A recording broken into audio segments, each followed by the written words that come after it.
Miss হবে না আপনার পছন্দের টিভি শো। দেখুন জি5 অ্যাপে একদম ফ্রি। দাদা, বৌদি ভাই বাড়ি ছেড়ে চলে গেছে। কি কি বলছিস তুই? মির্জা বর্ষা ঠিকই বলছে। আরে তোদের কি মাথা খারাপ হয়ে গেছে নাকি? চলে গেছে মানে? ও হঠাৎ করে কোথায় যাবে, কেন যাবে? তোরাও টেনশনে পড়ে যাস, আমাকেও টেনশনে ফেলে দিস। আরে হয়তো অফিসে এমার্জেন্সিতে ডাক পড়েছে, ওখানে গেছে। দাঁড়া, আমি ফোন করে দেখছি।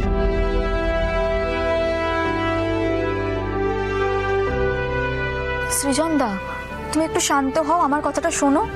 পর্ণা আমাদের কাউকে কিচ্ছু জানায়নি, এমনকি পিকলুকেও কিছু জানায়নি। এই পিকলু, বল না।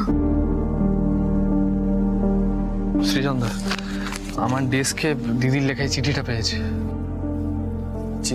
চিঠিতে কি লিখেছো? আমরা পড়িনি, তুই পড়। হ্যাঁ, না দাও।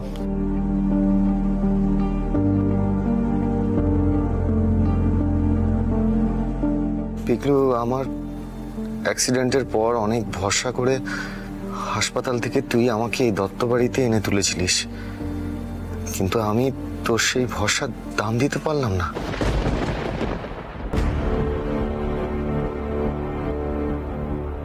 কিছু কথা হয়তো তোকে বলা উচিত নয়, তাও তুই বড় হয়েছিস বলে বলছি।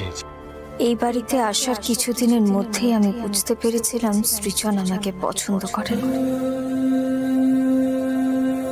কিন্তু এটা জানার পরেও আমি নিজেকে আটকাতে পারিনি। সৃজনের সাথে মেলামেশা বন্ধ করার চেষ্টা করেও দূরত্ব বজায় রাখতে পারিনি, আর তার ফলেই আজ এমন একটা ঘটনা ঘটতে বসেছিল যার সম্পূর্ণ দায় আমার। শুধু আর শুধুমাত্র আমি দায়ী এই ভুলের জন্য। না না, ভুল নয়, আমি অপরাধ করেছি পিকলু, আর সেটা শুধরে নিতেই আমি এই বাড়ি ছেড়ে চলে যাচ্ছি। আমি সৃজনের সংসার ভাঙতে পারবো না রে।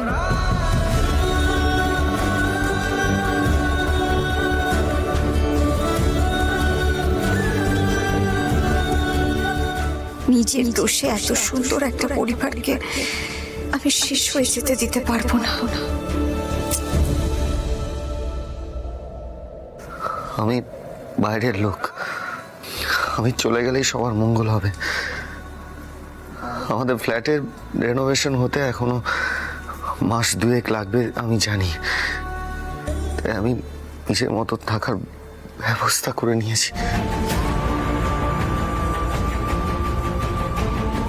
তুই চিন্তা করিস না, আমি কোথায় যাচ্ছি সেটা এক্ষুনি জানাচ্ছি না।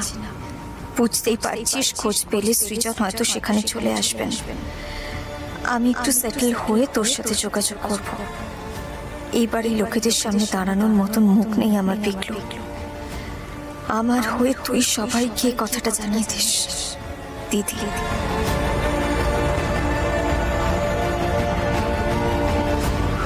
পর্ণা,